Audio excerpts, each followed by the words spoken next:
Hi guys, क्या हाल चाल। तो जो हम लोग अपना इंश्योरेंस टर्मिनोलॉजी को कर रहे हैं उसका ऑलरेडी मैंने जो पार्ट 1 है वो आप लोगों को प्रोवाइड कर दिया है, ठीक है ना। आज हम लोग जो उसका नेक्स्ट पार्ट है या जो लास्ट पार्ट है उसे कवर करेंगे, ठीक है ना। यहाँ पर हम लोग 26 से 27 जो मतलब 26 या 27 इंपॉर्टेंट जो टर्म्स हो गए इंश्योरेंस से रिलेटेड, इंश्योरेंस अवेयरनेस से रिलेटेड, वो यहाँ पर डिस्कस कर लेंगे, ठीक है। ऑलरेडी मैंने आप लोगों को 26 जो टर्म्स हो गए इंपॉर्टेंट उसका अच्छे से डिस्कस करके आप लोगों को सेशन जो है वो प्रोवाइड कर दिया है, ठीक है। तो चलिए देखते हैं। जो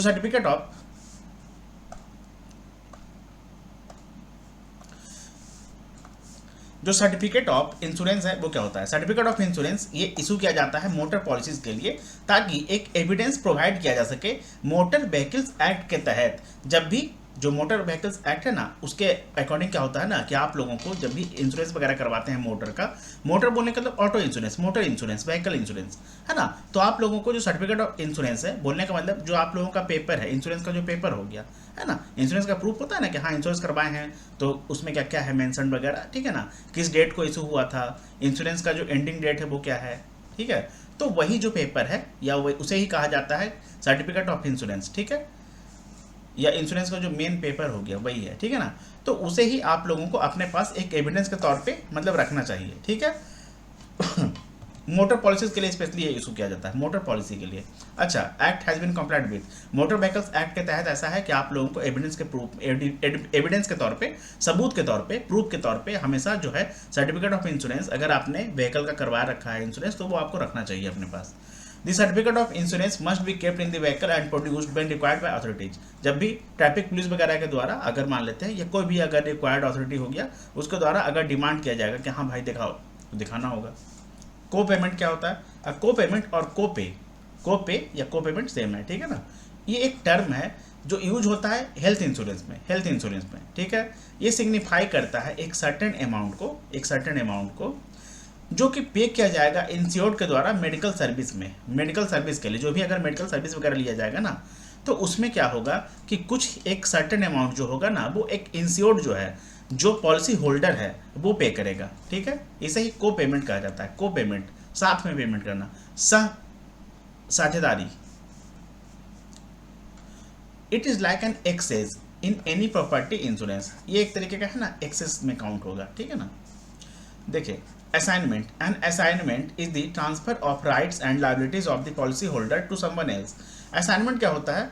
जो भी राइट्स एंड लाइबिलिटीज है ना एक किसी पॉलिसी होल्डर का, वो अगर किसी और को ट्रांसफर कर दिया जाए उसे ही असाइनमेंट कहते हैं।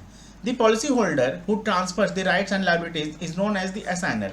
अच्छा, जो पॉलिसी होल्डर होता है वो अगर ट्रांसफर करता है राइट्स एंड लाइबिलिटीज को तो वो क्या कहलाता है? जो पॉलिसी होल्डर है वो क्या कहलाएगा? जो ट्रांसफर करेगा, द पर्सन हु ट्रांसफर्स, ठीक है ना, असाइनर उसे कहते हैं।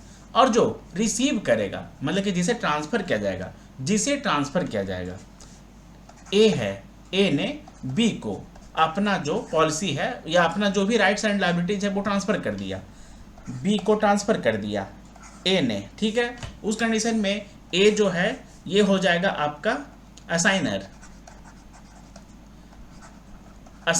और बी क्या हो जाएगा? असाइनी, ठीक है। बी जो है आपका असाइनी हो जाएगा, यहाँ पे आपका डबल एस हो जाएगा, ठीक है।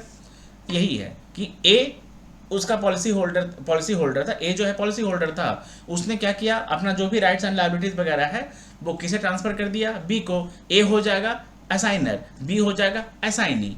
असाइनर जो असाइन करता है या जो पॉलिसी होल्डर को ट्रांसफर करता है, बी जो पॉलिसी का जो राइट्स एंड लाइबिलिटीज वगैरह का जो ट्रांसफर हुआ है ना उसको रिसीव करता है, एक्सेप्ट करता है, वो असाइनी हो जाएगा, ठीक है ना। बस एक्चुअली यही है, बाकी उसके अलावा ये उतना इंपॉर्टेंट नहीं है। आप चाहे तो देख सकते हैं बट ये उतना इंपॉर्टेंट नहीं है, ठीक है ना। देखिए, नॉमिनेशन क्या होता है? एक नॉमिनेशन बोलने का तो सिंपल सा बात क्या है ना, चलिए देख लेते हैं, इसको पढ़ लेते हैं पूरा। वैसे नॉमिनेशन बोलने का मतलब जब भी आप इंश्योरेंस वगैरह लेते हैं या जब भी कोई बंदा इंश्योरेंस वगैरह लेता है, तो अगर मान लेते हैं किसी केस में अगर किसी को कुछ हो जाए, जो वो इंश्योर्ड को, जो पॉलिसी होल्डर है उसको, ठीक है ना, तो उसके अगेंस्ट या उसका जो भी अमाउंट वगैरह रहेगा, जो भी सम एश्योर्ड वगैरह रहेगा, वो किसे पे किया जाएगा, किसे मतलब कि चुकाया जाएगा, इंश्योरेंस कंपनी किसको देगा, तो उसे ही नॉमिनेशन कहा जाता है। अब नॉमिनेशन में क्या होता है ना कि एक नॉमिनी होता है, नॉमिनी, द पर्सन जिसको नॉमिनेट किया जाता है वो नॉमिनी होता है या बेनिफिशियरी होता है। अब policy holder can make a nomination, ये एक नॉमिनेशन बना सकता है, कर सकता है अंडर द पॉलिसी, पॉलिसी के तहत, पॉलिसी के अंतर्गत। द पर्सन, जिसे नॉमिनेट किया जाएगा उसे नॉमिनी कहते हैं, नॉमिनी, है ना। The nominee is the person who to whom the insurance claim amounts would be payable, जो भी इंश्योरेंस का क्लेम अमाउंट होगा वो जिसे दिया जाएगा वो कौन होगा, वो नॉमिनी होगा। In case of the policy holders death, जो भी पॉलिसी होल्डर है या जो इंश्योर्ड है उसके डेथ पे, ठीक है। अनलाइक एन असाइनमेंट, एक ऐसा unlike an assignment the policy holder still owns the policy. एक असाइनमेंट देखिए, जैसा कि आपका असाइनमेंट में नहीं होता है, ठीक है ना, तो उसमें क्या होता है कि जो पॉलिसी होल्डर हो गया ना, इसमें देखिए एक्चुअली आप इस बात ही को छोड़ दीजिए, इस बात से कोई लेना देना ही नहीं है, इस बात से कोई लेना देना ही नहीं है, ठीक है ना, एक्चुअली इस बात से कोई लेना देना नहीं है। इफ द पॉलिसी मैच्योर्स, जब पॉलिसी अगर मैच्योर हो जाएगा, the policy holder gives the discharge and not the nominee. देखिए अगर मान लेते हैं कि पॉलिसी होल्डर इन केस अगर जीवित रहा, है ना, जो भी पॉलिसी है उसका जो टर्म एंड पीरियड है, जो मैच्योरिटी पीरियड है, मैच्योरिटी डेट है, अगर उस टाइम तक जो सर्वाइव कर गया, कौन, पॉलिसी होल्डर, ठीक है, उस केस में क्या होगा कि जो भी अमाउंट वगैरह पे किया जाएगा ना, वो डिस्चार्ज वगैरह जो भी किया जाएगा वो पॉलिसी होल्डर को दिया जाएगा, नॉमिनी को नहीं। क्यों? क्योंकि जिसका पॉलिसी था वो खुद जीवित है, खुद अलाइव है, ठीक है। नो क्लेम बोनस एंड मालस, no claim bonus and malus क्या होता है, no claim bonus and malus क्या होता है। देखिए ये जो है ना, ये एक्चुअली एक नेक्स्ट था, नेक्स्ट मतलब यहाँ पे आता, बट ये इसमें ही आ गया। No claim and bonus, no claim bonus and malus क्या होता है, देख लेते हैं। अगर कोई पॉलिसी होल्डर क्लेम करता है और रिन्यू करता है अपने पॉलिसी को, सॉरी अगर कोई पॉलिसी होल्डर हैज नॉट, ये नॉट है ना, अगर कोई पॉलिसी होल्डर जो है ना, पॉलिसी है जिसका, वो कोई भी क्लेम नहीं करता है, ठीक है ना, और रिन्यू करता है अपने पॉलिसी को, तो उस कंडीशन में क्या होगा कि नो क्लेम बोनस इसे कहा जाएगा, given a no claim bonus, कि हाँ इसने जो भी इसका पॉलिसी था उस अंतर्गत, उस दौरान, उस ड्यूरेशन में कोई भी क्लेम नहीं किया, ठीक है ना, उस कंडीशन को कहा जाता है नो क्लेम बोनस, ठीक है ना, इसे नो क्लेम बोनस दिया जाता है कि इसने कोई भी क्लेम नहीं किया है, कोई भी क्लेम नहीं किया है। तो नो क्लेम नहीं, कोई भी क्लेम नहीं करने के तौर पे उसे के अमाउंट में कह सकते हैं कि अवार्ड में उसे बोनस दिया जाता है कि लो भैया हम तुमको कुछ बोनस देते हैं, तोहफा देते हैं, ठीक है। This is the effectively either a discount. अच्छा, जो बोनस है, जो नो क्लेम बोनस है ना, वो क्या है, एक तरीके का डिस्काउंट है, ऑफर है, छूट है। किस चीज़ के लिए, कि अगर आपका जो प्रीमियम है, देखिए ऑन देयर प्रीमियम और एन इंक्रीज इन दी बेनिफिट्स, या तो आपका जो प्रीमियम है वो आपको प्रीमियम का जो थोड़ा सा रेट है वो कम कर देगा, जो प्रीमियम है ना उसको थोड़ा सा उसमें छूट दे देगा, डिस्काउंट दे देगा, कि पहले आप अगर देते थे 1000 रुपये का प्रीमियम या 10,000 का मंथली, तो अब आप 8,000 रुपये दीजिए या 9,000 दीजिए, 1,000 रुपये का आपको ऑफ कर दिया, डिस्काउंट दे दिया, ठीक है। या तो जो भी आपका पॉलिसी है ना उसके लिए जो भी आपको मिल रहा था उसमें बेनिफिट्स, उसमें कुछ एक्स्ट्रा बेनिफिट जो है वो ऐड हो जाएगा, या an increase in benefits sum assured in medical policies, mediclaim policies, sum assured in mediclaim policies and is offered as an incentive, या तो एक इंसेंटिव के तौर पे, ठीक है। If the policy holder has had, if the policy holder has had a claim and it exceeds the specified limit, अगर मान लेते हैं कि पॉलिसी होल्डर ने जो भी उसका ड्यूरेशन था पॉलिसी का उस दौरान अगर क्लेम करता है, ठीक है ना, और एक्सीड कर जाता है स्पेसिफाइड लिमिट, जो भी स्पेसिफाइड लिमिट है ना कि हाँ आप इतना बार तक क्लेम कर सकते हैं, अगर उसके स्पेसिफाइड लिमिट को एक्सीड कर जाता है, उससे अगर बढ़ जाता है, तो उस कंडीशन में प्रीमियम जो है वो बढ़ जाता है ना, प्रीमियम जो है एक्चुअली प्रीमियम को इंक्रीज कर दिया जाता है उस कंडीशन में, ताकि उसको बैलेंस किया जा सके, ठीक है ना, भरपाई किया जा सके। अच्छा, जो इंक्रीज या डिक्रीज होता है, सॉरी जो इंक्रीज या लोडिंग होता है, एक्स्ट्रा जो एडिशन होता है प्रीमियम पे, उसे मालूस कहा जाता है, उसे मालूस कहा जाता है, ठीक है ना, मालूस, ठीक है। मालूस क्या होता है, जो प्रीमियम है उस पर एक्स्ट्रा एडिशन, ठीक है ना, या इंक्रीज या लोडिंग, उसे मालूस कहा जाता है, ठीक है। और अगर मान लेते हैं कोई भी क्लेम नहीं किया जाए पॉलिसी ड्यूरेशन के दौरान, ठीक है, तो उस कंडीशन में क्या हो जाता है कि नो क्लेम बोनस दिया जाता है। नो क्लेम बोनस क्या होता है, कैसे दिया जाता है, या तो आपको एक्स्ट्रा बेनिफिट दिया जाएगा, या तो आपका जो प्रीमियम है उसे कम कर दिया जाएगा, रिड्यूस कर दिया जाएगा। डिडक्टिबल, एक्सेस एंड फ्रेंचाइज, ये क्या होता है, if a policy holder suffers a loss, अगर कोई पॉलिसी होल्डर है वो उसे अगर लॉस होता है, घाटा होता है, नुकसान होता है, ठीक है ना, and makes a claim on the insurance policy, और अगर वो इंश्योरेंस पॉलिसी पे क्लेम करता है, they will need to bear, ठीक है ना, they will need to bear pay a deductible और एक्सेस। तो इस कंडीशन में क्या होता है ना कि उसे जो मतलब उन्हें उठाना पड़ेगा, खर्च उठाना पड़ेगा देखिए जो भी लॉस के बारे में बात हो रहा है कि loss they will need to bear, जो भी पॉलिसी होल्डर को लॉस का जो खर्च उठाना पड़ेगा ना, या जो भी एक डिडक्टिबल या एक्सेस जो देना पड़ेगा, उसके लिए वो क्या करता है कि इंश्योरेंस पॉलिसी पे क्लेम करता है, उसका जो पॉलिसी है उसके लिए क्लेम कर देता है। This amount is the portion of the claim, ये जो अमाउंट है ना ये क्लेम का पोर्शन है जो कि कवर नहीं होता है इंश्योरर के द्वारा। जो इंश्योरर है, इंश्योरेंस कंपनी है, वो इस अमाउंट को क्लेम जो किया गया है ना उसको कवर नहीं करता है, ठीक है, मतलब वो उसका पार्ट ही नहीं कभी रहा है, इंश्योरेंस कॉन्ट्रैक्ट का पार्ट नहीं रहा है, ठीक है। Deductible excess however is the amount that is deducted from the claim amount. अगर देखा जाए जो जो डिडक्टिबल है ना या जो एक्सेस है वो वैसा अमाउंट है जो डिडक्ट किया जाता है क्लेम अमाउंट से, ठीक है। फ्रेंचाइज क्या होता है? A franchise is similar to an excess, एक फ्रेंचाइज जो है वो एक्सेस की तरह बिल्कुल सिमिलर है, ठीक है। Is similar to an excess where the insurer will pay when the claim exceeds a specified amount. उस कंडीशन में देखिए एक फ्रेंचाइज जो है सिमिलर है एक्सेस की तरह, एक्सेस का मतलब कह सकते हैं कि बिल्कुल सेम है, ठीक है ना। उस कंडीशन में क्या होगा कि जो इंश्योरर है वो पे करेगा क्लेम को जब एक्सीड हो जाएगा, जो क्लेम है वो एक्सीड हो जाएगा एक स्पेसिफाइड अमाउंट के बाद, स्पेसिफाइड अमाउंट रकम के बाद, है ना, राशि के बाद, पैसे के बाद। इस कंडीशन में देख लीजिए डिफरेंस देख लेते हैं एक्सेस और फ्रेंचाइज के बीच में। वैसे तो सिमिलर है लेकिन इसका कुछ डिफरेंस है, वैसे सिमिलर है बट कुछ डिफरेंसेस है। क्या है difference? Difference between an excess and franchise is that under a franchise, एक फ्रेंचाइज के तहत क्या होता है ना कि अगर क्लेम एक्सीड कर जाएगा स्पेसिफाइड अमाउंट तो अमाउंट जो है वो इंटायर अमाउंट ही पे किया जाएगा, किसके द्वारा? इंश्योरर के द्वारा, ठीक है ना। लेकिन अगर मान लेते हैं कि आपका जो एक्सेस है और उसमें अगर जो आपका पोर्शन है जो एक्सीड कर जाता है स्पेसिफाइड अमाउंट का क्लेम पे, उस कंडीशन में क्या होगा कि आपका जितना भी पोर्शन, जितना भी एक्स्ट्रा पैसा, एक्स्ट्रा अमाउंट जो एक्सीड किया है बस आपको वही पे किया जाएगा, ठीक है। सोलेटियम फंड क्या होता है? Solatium fund has been established by the central government, केंद्र सरकार के द्वारा एस्टैब्लिश हुआ था सोलेटियम फंड, ठीक है।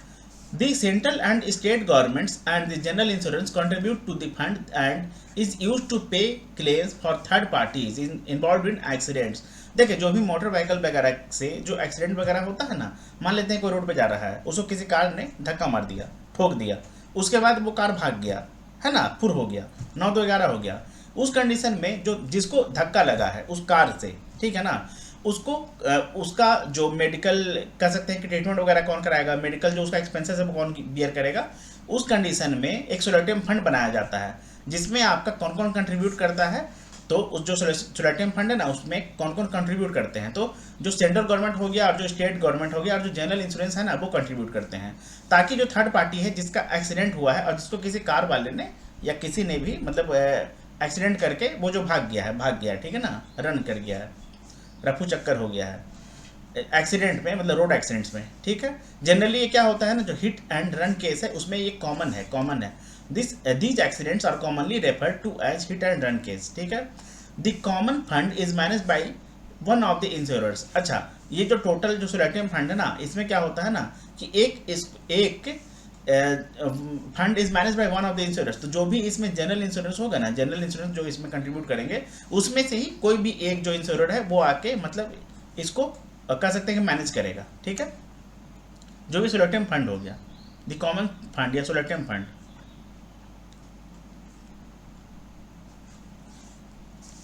को इंश्योरेंस क्या है? When insurance is placed simultaneously with more than one insurer, एक इंश्योरेंस अगर मान लेते हैं कि आपने ले रखा है एक इंश्योरेंस प्लान, उसके साथ ही अगर आपने और भी किसी इंश्योरर के साथ अगर इंश्योरेंस ले रखा है, ठीक है ना, वो भी साथ में एक साथ सेम टाइम पे, उसे ही को इंश्योरेंस कहते हैं।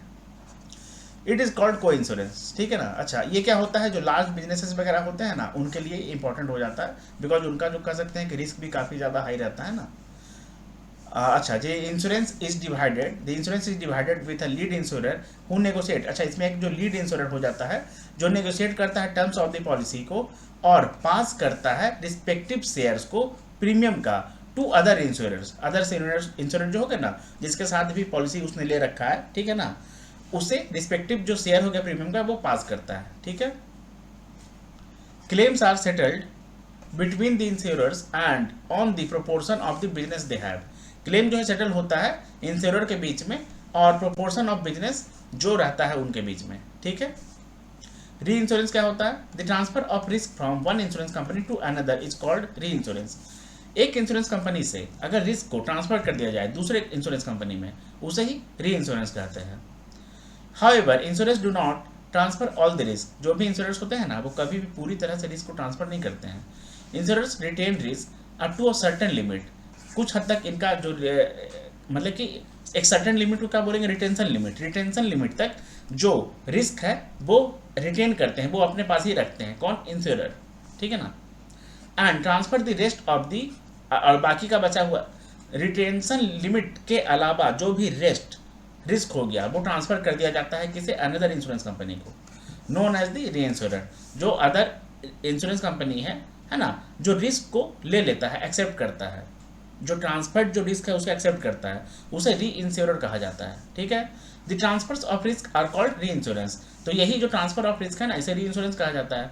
General insurance corporation of India is the national री इंश्योरर। जो भारत का एकमात्र नेशनलाइज्ड री इंश्योरेंस कंपनी है वो कौन सा है?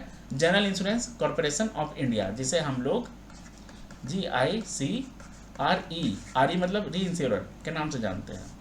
पूल अरेंजमेंट क्या है? A number of insurers agree. बहुत सारे जो इंश्योरर्स हो गए ना, इंश्योरेंस कंपनी एग्री करते हैं पूल करने के लिए, मतलब गैदर करने के लिए, कलेक्ट करने के लिए, जमा करने के लिए, एकत्रित करने के लिए ऑल प्रीमियम्स रिसीव्ड। जितना भी प्रीमियम्स रिसीव्ड हुआ है ना उसे, and claims are paid from that pool.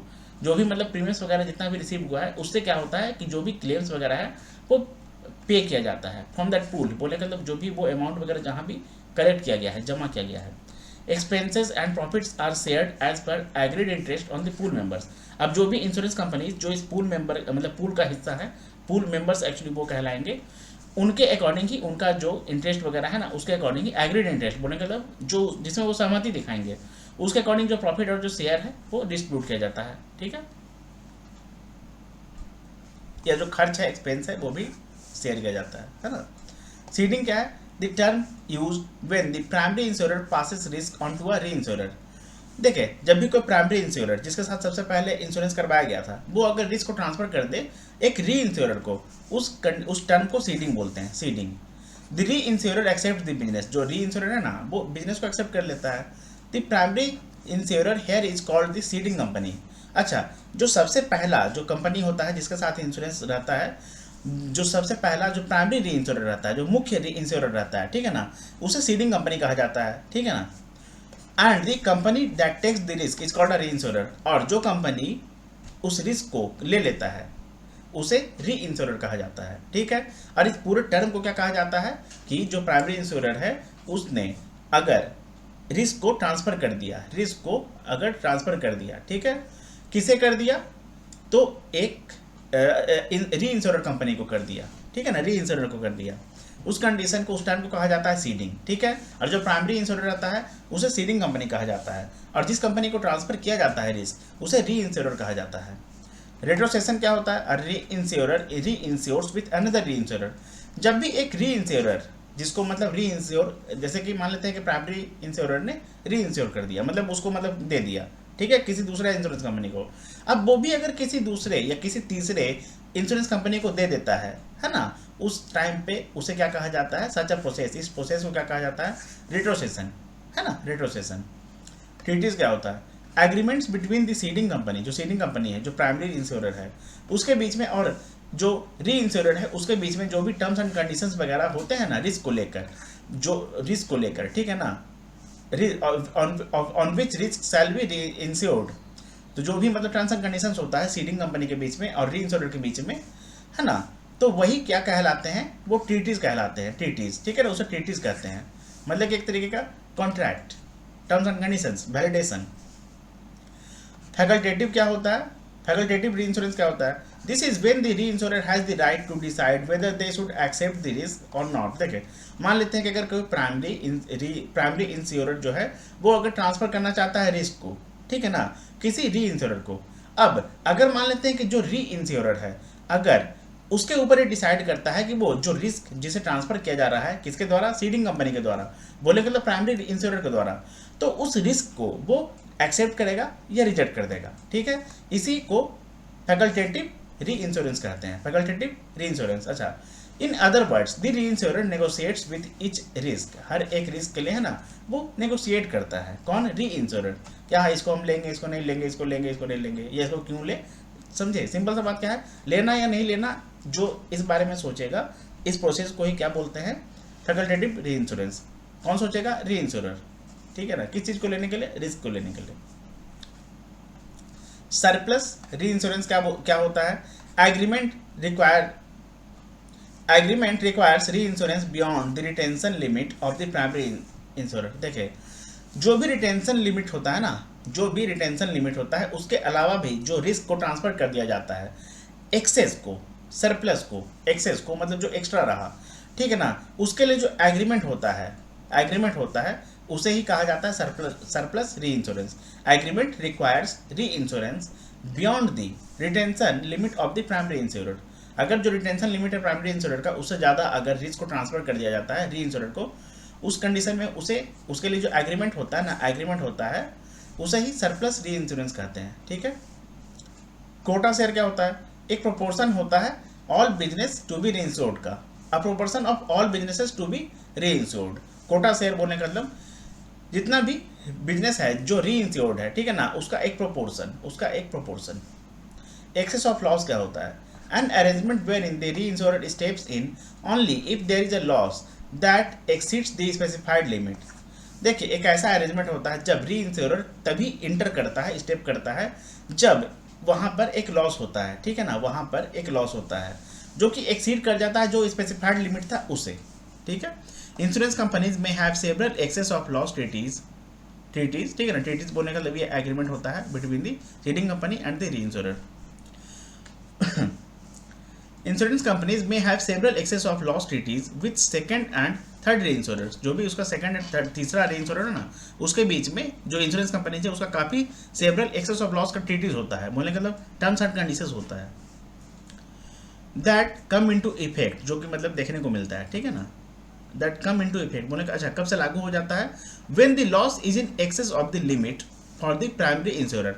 जो भी लॉस है ना वो जो प्राइमरी इंश्योरर है उसके लिए जो लिमिट है उससे एक्सेस हो चुका है, जितना वो बियर कर सकता था उससे अगर एक्सेस हो चुका है, ठीक है ना।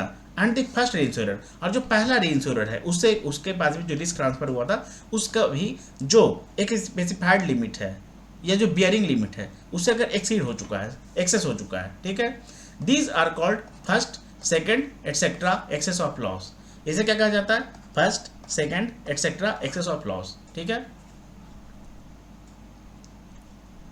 एक्सेस ऑफ लॉस का जो रेशियो है वो क्या होता है? When net claims ratios to of the insurer exceed specified limits in a financial year, excess of loss ratio becomes operational.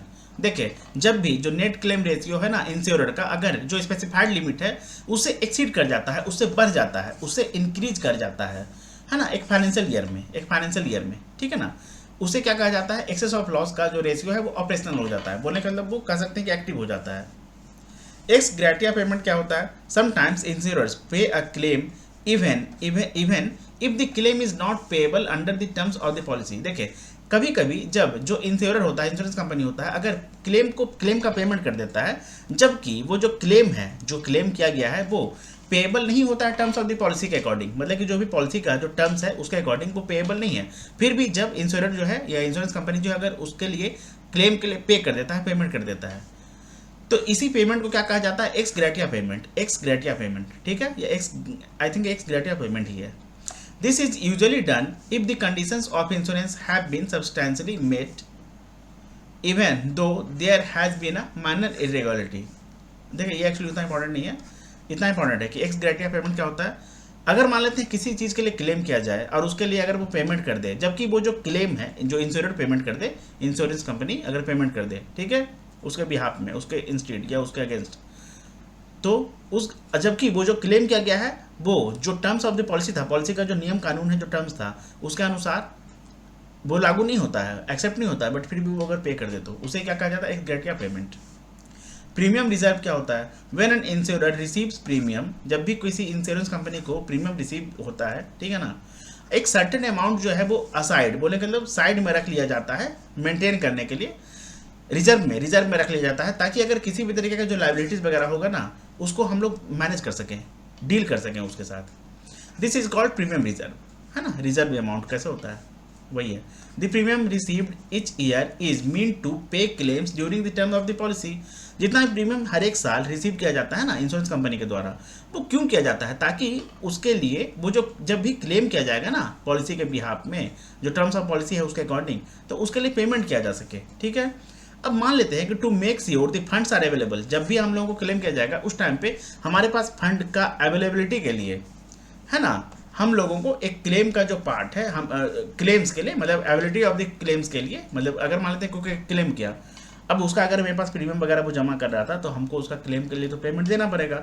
लेकिन अगर हमारे पास पैसा ही नहीं है तो कैसे देंगे? उस कंडीशन में क्या होता है ना, a part of the premium, जितना प्रीमियम दिया जाता है उसका एक पार्ट, एक हिस्सा, है ना, साइड में प्रीमियम रिजर्व में रख लिया जाता है, ठीक है। In life insurance premium reserve is called the life fund. देखिए जो लाइफ इंश्योरेंस होता है ना, जो जीवन बीमा होता है, उसमें जो भी प्रीमियम रिजर्व होता है ना, उसे क्या कहते हैं? Life fund. ये हो सकता है कि शायद आपको सवाल इस तरीके से देखने को मिले कि जो भी लाइफ इंश्योरेंस होता है उसमें प्रीमियम रिजर्व को और क्या कहते हैं, है ना। या ऐसा पूछा जा सकता है कि जो भी प्रीमियम रिजर्व होता है, ये जो भी लाइफ इंश्योरेंस से जुड़ा हुआ जो प्रीमियम रिजर्व है ना, नहीं इसको उल्टा बोल देते हैं। देखिए जो भी लाइफ इंश्योरेंस में जो लाइफ इंश्योरेंस में जो भी लाइफ फंड होता है उसे और किस नाम से जाना जाता है? तो प्रीमियम रिजर्व के नाम से, ठीक है। इस तरीके से पूछा जा सकता है आपको 2-3 तरीके से। या कह सकते हैं कि जो लाइफ फंड है वो किसका पार्ट है? तो प्रीमियम रिजर्व के अंडर में आता है, ठीक है। एक्सपेंस रेशियो क्या होता है? एक्सपेंस रेशियो क्या होता है? Insurance business is often described in terms of ratios. Insurance का जो बिजनेस है ना, ये कभी कभी किस टर्म कैसे डिस्क्राइब किया जाता है, कैसे इसके बारे में बताया जाता है? तो रेशियोज के टर्म्स में, ठीक है। The ratio of expenses to premium is known as expense ratios. देखिए जो एक्सपेंस का और जो प्रीमियम का रेशियो है, मान लेते हैं ये हो गया हमारा एक्सपेंस, और इसका जो रेशियो प्रीमियम जो है, उसका जो एक्सपेंस और रेशियो का जो प्रीमियम है उसे ही एक्सपेंस रेशियो कहते हैं। यहाँ पे बस क्या कर दीजिए, ऐसे ऐसे लगा दीजिए, जो रेशियो का साइन होता है ना उसे लगा दीजिए, ठीक है ना। तो जो ratio of expenses to premium is known as expense ratios. Loss ratio क्या होता है? The amount of premium paid out in claims is called loss ratios. अगर मान लेते हैं कि क्लेम वगैरह किया गया है इंश्योरेंस के बिहाफ में, उस कंडीशन में जो अमाउंट क्लेम के लिए पे किया जाता है उसे लॉस रेशियो कहा जाता है, लॉस रेशियो, ठीक है। In general insurance there is a concept called incurred claims ratio और ICR। ICR is calculated as follows. देखिए जो भी आपका जो भी आपका जनरल इंश्योरेंस है ना, इसमें एक कॉन्सेप्ट होता है जिसे कहा जाता है इनकर्ड लॉस, ठीक है ना, इनकर्ड लॉस रेशियो, या उसे शॉर्ट में ICR कहते हैं। और जो ICR है वो कैसे कैलकुलेट किया जाता है, तो उसका कैलकुलेशन कैसे होता है देख लेते हैं। ICR को कैलकुलेट करने के लिए जो भी क्लेम्स पे किया गया है ड्यूरिंग द ईयर, जो भी क्लेम्स, जैसे कि मान लेते हैं कोई क्लेम किया इंश्योरेंस के लिए कि हाँ मेरा जो इंश्योरेंस है उसके अगेंस्ट में आप मेरा जो क्लेम है इसके लिए हमको पेमेंट कर दीजिए, ठीक है। क्यों? क्योंकि हम इसके लिए इंश्योरेंस लेके रखे हैं किसी भी चीज़ के लिए।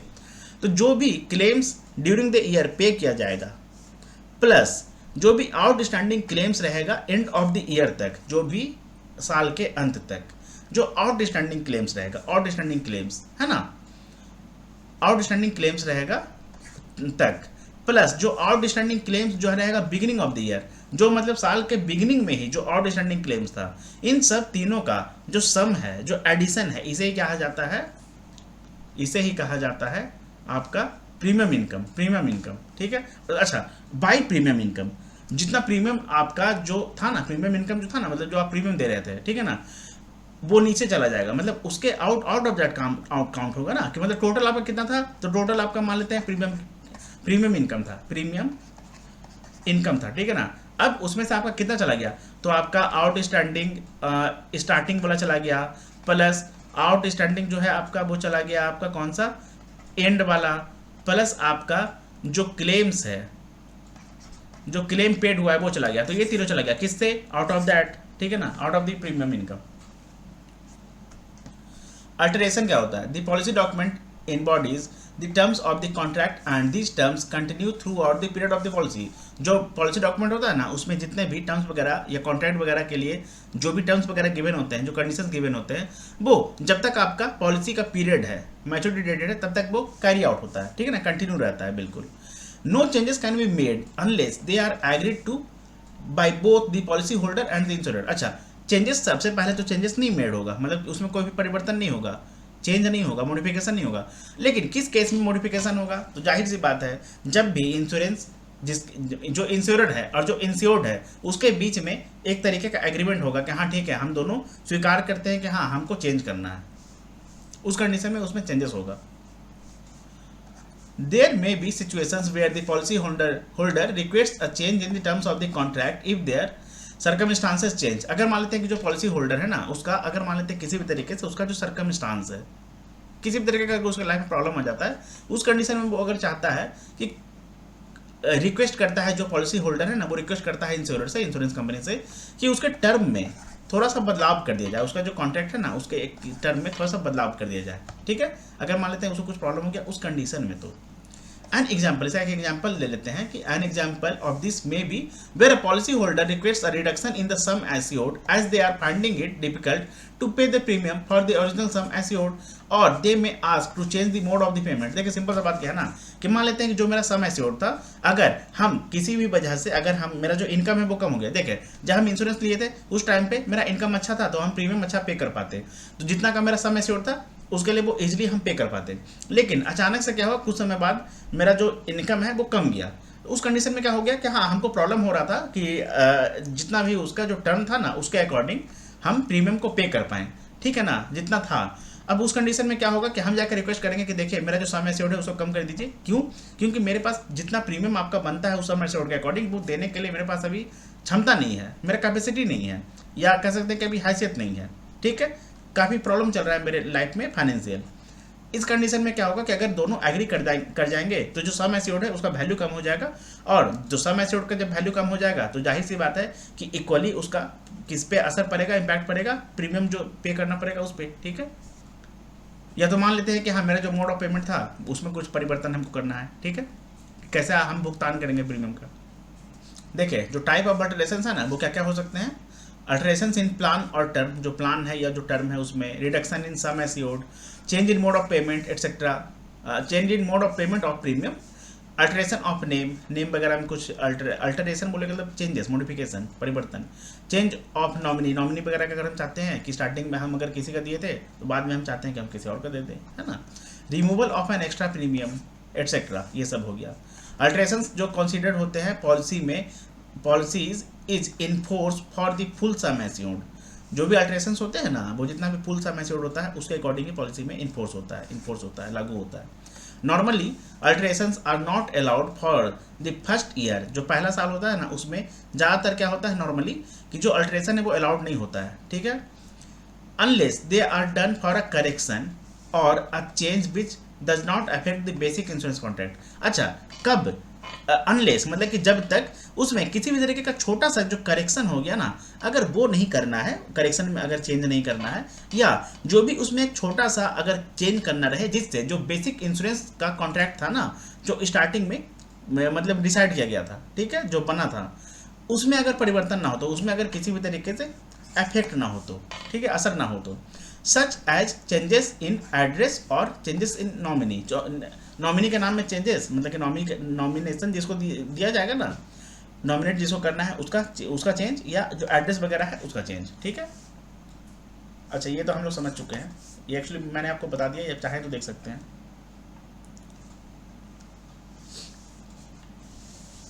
एडवर्स सिलेक्शन मीन्स चेंज, देखिए ये एक्चुअली हम लोग डिस्कस कर चुके हैं, ठीक है ना। ये क्या है हमारा डुप्लीकेट पॉलिसी। डुप्लीकेट पॉलिसी क्या होता है, if the insured person loses the original life insurance policy document, the insurance company will issue a duplicate policy without making any changes to the contract. The claim may be settled on furnishing an indemnity bond with or without security.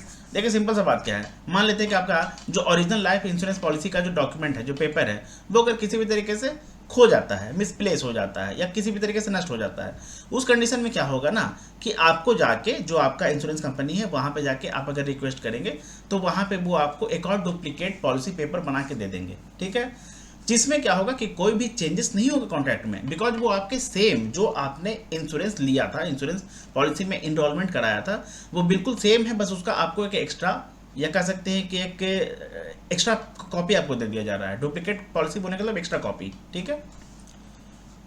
की man insurance क्या होता है, देखिए, key man insurance, the key man insurance is the insurance, the key man insurance is the insurance cover extended to an important or key employ. जो insurance cover जो होता है ना, जो एक्सटेंड किया जाता है किसी भी एक इंपॉर्टेंट को या की एम्प्लॉय को, ठीक है ना, बहुत ज़्यादा जो प्रमुख हो, जो अहम हो उसे, ठीक है ना। Key man insurance is the insurance जिसे कवर किया जाता है, जिसका मतलब कवर का एक्सटेंड किया जाता है एक इंपॉर्टेंट या की एम्प्लॉय को, ऑफ द कंपनी, जो भी कंपनी है उसका, द लॉस ऑफ हुम can affect the operations and profitability of the company. जो भी इंश्योरेंस कंपनी है, अगर उसका जो ऑपरेशंस है, जो भी उसका बिजनेस है, सिंपल सा बात क्या है कि जो भी उसका बिजनेस है, जो ऑर्गेनाइजेशन का कमाई हो रहा है, जो अर्निंग प्रोस्पेक्ट है, ठीक है ना, या मान लेते हैं कि जो अर्निंग कंडीशन है, अगर उसमें किसी भी तरीके का लॉस वगैरह हो जाए, द लॉस ऑफ हुम, अगर लॉस वगैरह हो जाए तो उससे क्या होगा कि इंश्योरेंस कंपनी को काफी नुकसान देखने को मिलेगा, ठीक है ना। उसे ही क्या बोला जाता है, की मैन, की एम्प्लॉय कहा जाता है, की एम्प्लॉय या इंपॉर्टेंट एम्प्लॉय, ठीक है ना, जिसके कंपनी से जाने के बाद या कंपनी छोड़ देने के बाद क्या होगा कि कंपनी को घाटा हो जाएगा, है ना। Key man refers to an employee having a special skill और सेट ऑफ सिग्निफिकेंट रिस्पॉन्सिबिलिटीज। जो भी की मैन होता है ना, या जो इंपॉर्टेंट एम्प्लॉय होता है या की एम्प्लॉय होता है, उसके पास कुछ एक्स्ट्रा स्किल्स होते हैं, मतलब कि काफ़ी वो ज़्यादा तेज तर्रार होता है, काफ़ी ज़्यादा जानकार होता है, काफ़ी ज़्यादा चीज़ों को हैंडल वो सरल तरीके से बोलने का मतलब ईजिली कर लेता है, ठीक है ना, काफ़ी वो कह सकते हैं कि बाकी थोड़ा सा बेहतर होता है, तभी ना उसे इंपॉर्टेंट कहा जाएगा, अहम कहा जाएगा, या की एम्प्लॉय बनाया जाएगा, की एम्प्लॉय का दर्जा दिया जाएगा, और सिग्निफिकेंट रिस्पॉन्सिबिलिटीज वगैरह भी उसके पास होते हैं, उसके कंधे पे बहुत ज़्यादा मतलब जिम्मेदारी होता है, ठीक है। His contribution to the company is quite extensive. Company के लिए जो उसका कंट्रीब्यूशन है ना, वो काफ़ी ज़्यादा मतलब कह सकते हैं कि अहम है। In case of death of the key man, अगर मान लेते हैं कि जो की मैन है अगर उसका ही देहांत हो जाता है, 2 types of losses could be suffered bye the company. जो कंपनी को होता है ना, फिर 2 तरह का लॉस जो है वो सफ़र करना पड़ता है, उससे निपटना पड़ता है, उससे जूझना पड़ता है। पहला आपका क्या है, लॉस इन प्रॉफिट्स। प्रॉफिट्स जो होता है ना कंपनी का, उसमें मतलब थोड़ा सा कमी आ जाना, लॉस हो जाना, ठीक है, या expense in replacement of the key man. जाहिर सी बात है कि जो की मैन ऑलरेडी पहले से एग्जिस्टिंग था, अगर मान लेते हैं कि वो ऑलरेडी काफ़ी अच्छा काम कर रहा था, अब जो भी की मैन हम नया हायर करेंगे, जिसको भी हम नया की मैन बनाएंगे, कहीं ना कहीं उसका जो रिप्लेसमेंट है उसमें हमको एक्सपेंस करना पड़ेगा, उसके ट्रेनिंग में, उसके थोड़ा सा रख रखाव में, उसको थोड़ा सा और किसी तरीके से जो भी उसका एक्स्ट्रा एक्सपेंसेस होगा, ठीक है ना, ताकि उस तरीके से हमको मेरे बिजनेस को भी प्रॉफिट हो, उसके लिए हमको उसको भी देखिए, सिंपल सा बात क्या है ना, बिजनेस में प्रॉफिट के लिए जो भी आपका एक अच्छा एम्प्लॉय है उसका भी आपको ख्याल रखना पड़ेगा। अगर आप उसका ख्याल रखेंगे तो वो बिजनेस को ग्रो करने में हेल्प करेगा, ठीक है ना, इनडायरेक्टली या डायरेक्टली। फीचर्स क्या होता है की मैन इंश्योरेंस का, देखिए, बेस्ड ऑन IRDA गाइडलाइंस, जो insurance regulatory and development act है उसके तहत जो गाइडलाइंस है, ठीक है ना, जो गाइडलाइंस है उसमें only term plan can be bought under the key man insurance. जो भी टर्म प्लान है वही सिर्फ की मैन इंश्योरेंस के अंडर बाउट किया जा सकता है, मतलब खरीदा जा सकता है। The employer is the policy holder and hence pays the premium. जो एम्प्लॉयर होता है वो पॉलिसी होल्डर होता है और प्रीमियम पे करता है, ठीक है। The key man is the life insured. जो की मैन है ना वो लाइफ इंश्योर्ड है, मतलब उसका जो है इंश्योरेंस हो रखा है, ठीक है। In case something happens to the key man, अगर जो की मैन है उसको कुछ हो जाता है, the claim will be paid to the employer. जो क्लेम है वो किसको दिया जाएगा, एम्प्लॉयर को दिया जाएगा। एम्प्लॉयर बोलने के लिए पॉलिसी होल्डर को दिया जाएगा, and not the insured. Policy holder को दिया जाएगा, एम्प्लॉयर को दिया जाएगा। जो लाइफ इंश्योर्ड है उसे नहीं दिया जाएगा, and not the life insured, मतलब इसे नहीं दिया जाएगा। The company gets the money to recover from losses. जो कंपनी है ना उसे पैसा मिलेगा रिकवर करने के लिए लॉसेस से। The premium paid under the key man insurance company insurance by the company is treated as business expense. The premium जो पे किया जाता है ना, जो भी कंपनी के द्वारा, जिस भी ऑर्गेनाइजेशन में वो की मैन काम कर रहा है, किसी भी ऑर्गेनाइजेशन के लिए हो, किसी भी कंपनी के लिए हो, जो भी उसके लिए की मैन है उसका जो इंश्योरेंस लिया गया है ना, उसके लिए जो कंपनी प्रीमियम पे करेगा वो कंपनी के लिए बिजनेस एक्सपेंस माना जाता है, ट्रीटेड किया जाता है। कैसे ट्रीट किया जाता है? बिजनेस एक्सपेंस के रूप में, कि हम बिजनेस के लिए खर्च कर रहे हैं, बिजनेस एक्सपेंस के रूप में, ठीक है। And the company can claim deduction from the taxable income, और जो कंपनी है ना वो डिडक्शन को क्लेम कर सकता है। कैसे? टैक्सेबल इनकम से, कि हाँ हम तो इंश्योरेंस के लिए दे रहे हैं ना, इस कंडीशन में मेरा जो टैक्स है वो उसको हम क्लेम कर सकते हैं। The proceeds received by the employer from the policy are taxable. देखिए जो भी प्रोसीड्स है ना रिसीव किया जाता है एम्प्लॉयर को, किससे? जो रिसीव्ड बाय द एम्प्लॉयर, जो एम्प्लॉयर को जितना ही प्रोसीड्स रिसीव होता है, ठीक है ना, वो टैक्सेबल होता है, टैक्सेबल होता है, ठीक है। आगे देखते हैं पेड अप वैल्यू क्या होता है। Under the option of the reduced paid up value, अगर मान लेते हैं कि जो पेड अप वैल्यू है ना इसका जो रिड्यूस्ड है उसके ऑप्शन के under the policy continues to be in force, जो पॉलिसी है वो कंटिन्यू करता है इनफोर्स में। बोलने का मतलब सिंपल सा बात क्या है, जो पॉलिसी है वो बिल्कुल एक्टिव रहता है, प्लान जो है वो बिल्कुल कह सकते हैं कि जारी रहता है, ठीक है। With the only change that the as sum assured will stand reduce to a lower figure. इसमें क्या होता है कि एक ही कंडीशन हो जाता है, चेंज क्या हो जाता है कि जो आपका सम एश्योर्ड है ना वो घट जाता है, एक लोअर फिगर पे आ जाता है। पहले था ज़्यादा तो अब लो हो गया, तो लोअर फिगर हो गया। द रिड्यूस्ड सम एश्योर्ड, ऐसे मतलब sum assured is such that it bears the same ratio of the full assured, full sum assured. अच्छा, ये इसका जो रिड्यूस होता है ना, ये जो घटता है सम एश्योर्ड, ये इस तरीके से घटता है कि जो भी इसका रेशियो रहेगा ना वो बिल्कुल सेम रहेगा जैसे फुल सम एश्योर्ड का था। अच्छा, as the number of premiums actually paid bears to the total number of originally stipulated to be paid. जो भी प्रीमियम्स इसके लिए एक्चुअली पेड किए जाते हैं ना, ये जितना भी टोटल नंबर रहता है ना स्टिपुलेटेड प्रीमियम जितना पे किया जाएगा वही रहता है, ठीक है। मतलब बिल्कुल बराबर रहता है, बिल्कुल एग्जैक्ट रहता है कि हाँ इतना स्टिपुलेशन था कि हाँ आपको इतना प्रीमियम पे करना पड़ेगा, कि 10 देना पड़ेगा, 10 बार प्रीमियम देना पड़ेगा, 1000 बार देना पड़ेगा प्रीमियम, 500 बार देना पड़ेगा या 20 बार देना पड़ेगा, तो आपको बिल्कुल उतना ही जो प्रीमियम है ना वो मतलब पे करना होता है, actually paid bears to the total number of originally stipulated paid, ये मतलब वो बियर करता है, ठीक है। पेड अप वैल्यू क्या है? देखिए number of premiums paid by total number of premiums payable. Numbers of premiums paid, जितना नंबर ऑफ प्रीमियम जो है वो पेड किया गया है, जितना प्रीमियम जो है पेड किया गया है, ठीक है। मान लेते हैं 4 पे किया गया है, by total number of premiums payable, कितना टोटल पे करना था? मान लेते हैं 10 करना था, into sum assured, sum assured कितना है? मान लेते हैं 50 है, ठीक है ना। तो यही जो है आपका पेड अप वैल्यू है। Paid up value, paid up value बोलेंगे तो सिंपल सा है ना, कितना पे किया गया, कितना पे किया गया। पेड अप वैल्यू मतलब कितना पे किया गया। 10 से ये हो जाएगा 500 के, ये 20 हो जाएगा, 20, ठीक है ना। ये आपका पेड अप वैल्यू हो जाएगा 20। When a policy is paid up it is free from future payment for premiums. अगर मान लेते हैं कि जो भी पॉलिसी है वो अगर आपका पेड अप है तो उसे क्या माना जाता है कि free from future payment of premiums, ठीक है। The paid up value becomes the reduced sum assured payable on maturity or on death as per the conditions of the policy. If other benefits related to the SA are payable, the benefits will now be related to the paid up value. इसमें पता है क्या, थोड़ा सा confusion हो रहा है मुझे, थोड़ा सा कंफ्यूजन हो रहा है। The number of premiums actually paid bears to the total number of originally stipulated paid. नहीं, आई थिंक सही है, ठीक है ना। तो जितना भी इंपॉर्टेंट मतलब बचा हुआ था ना हमारा टर्मिनोलॉजी, जो भी इंश्योरेंस का ग्लॉसरी हो गया, ठीक है ना, उसे हम लोगों ने डिस्कस कर लिया है, ठीक है। उसके अलावा मैंने आप लोगों को एक इंश्योरेंस अवेयरनेस का कंप्लीट मैराथन सेशन प्रोवाइड कर दिया है, और मैंने आप लोगों को एक और जो एक्स्ट्रा कुछ इंपॉर्टेंट टॉपिक्स होते हैं ना इंश्योरेंस से रिलेटेड, वो भी आप लोगों को प्रोवाइड कर दिया है, ठीक है।